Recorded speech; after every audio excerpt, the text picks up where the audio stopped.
On the surface, Kyle Beam seemed to have a pretty perfect life. He was 20 years old, bright, working on his engineering degree at Vanderbilt University. But on the inside, Kyle struggled to hold it together, battling a brain disorder that led him to think about taking his own life. On the Fox medical team's Beth Galvin is here now with Kyle's story. And Deidre and Tom, I think, for a long time, Kyle was just too embarrassed to tell anybody what was happening to him. He knew that he needed help, but he just couldn't ask for it. And that's why he is sharing his story publicly for the very first time to get people talking.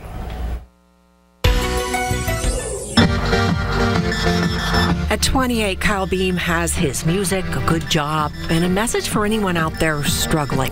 It's okay to reach out. It's so okay to reach out. That was something Kyle was afraid to do in the spring of 2010, when as a sophomore at Vanderbilt University, he began having mood swings and strange thoughts. Thought maybe it's just the stress of school, it's getting to me. But by the fall of his junior year, I was starting to have hallucinations, and I was my delusions were growing stronger and stronger. Like, for example, for about 3 months, I was pretty convinced that I was actually dead already. And Kyle began to believe that he could speak without any words. Having conversations with my secret body language with strangers that didn't actually happen. Unable to make sense of homework that was once easy, Kyle stopped going to class and his grades dropped. Then the shame comes in. I thought to myself, it would just be easier if I killed myself. Wouldn't it be easier if I just let go and just disappeared? Finally, Kyle emailed his mother,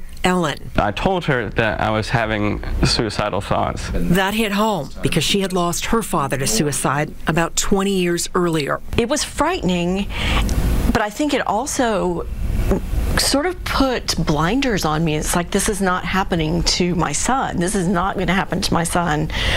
He's going to have care. Kyle withdrew from Vanderbilt and after a psychotic episode was hospitalized, diagnosed with bipolar disorder. For the first 21 years of his life, if there was a problem that Kyle had, I could fix it. But the Beams realized they could not fix this. So they found Skyland Trail, a nonprofit mental health treatment facility in Atlanta with an outpatient program where Kyle, for the first time, could speak openly about what he was feeling. It's no longer accompanied by the thought that I should be ashamed by this. And Skyland Trail's chief medical officer, psychiatrist Dr. Raymond Kotwicki, says if you suspect someone you know is struggling or depressed, it's a great idea to say, hey, I know that when people are in tough situations, sometimes they think about suicide as a way out of a tough situation.